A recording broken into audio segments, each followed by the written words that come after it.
2022 Indian premier ലീഗിന്റെ സമയം മുംബൈ ഇന്ത്യൻസും റോയൽ ചാലഞ്ചേഴ്സ് ബാംഗ്ലൂരും ഏറ്റുമുട്ടുന്ന ഒരു മത്സരം നടക്കുന്നു.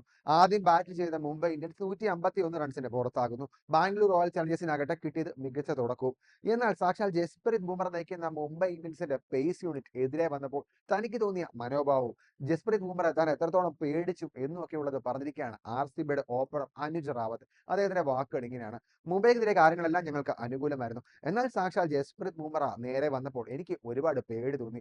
100% 200% ഞാൻ അദ്ദേഹത്തെ പേടിച്ചാണ് കളിച്ചത്. അത് അംഗീകരിക്കുന്നതിൽ എനിക്ക് യാതൊരു മടിയുമില്ല. കാരണം അത്രത്തോളം മിടുക്കനായ ഒരു ബൗളറാണ് ജസ്പ്രീത് ബുംറ. തലേദിവസം രാത്രി വരെ ജസ്പ്രീത് ബുംറ എങ്ങനെ നേരിടണം എന്നുള്ള തന്ത്രമാണ് ഞാൻ പയറ്റിയിരുന്നത്. എന്തായാലും കുറേയധികം റൺസ് എനിക്ക് അദ്ദേഹത്തിനെതിരെ നേടാൻ സാധിച്ചു. അതിലെനിക്ക് സന്തോഷമുണ്ട്. ഇതാണ് താരം പറഞ്ഞിട്ടുള്ളത്. എന്തായാലും ജസ്പ്രീത് ബുംറ പോലെ ഒരു ലോകോത്തര ബോളർക്കെതിരെ വിക്കറ്റ് കൊടുക്കാതെ ആ മത്സരം മുഴുവൻ കളിച്ചു തീർത്ത താരത്തിന് ഈ കമന്റിന്റെ തൊട്ട് പിന്നാലെ ആരാധകർ അഭിനന്ദനം കൊണ്ട് മൂടുകയും ചെയ്യുന്നുണ്ട്.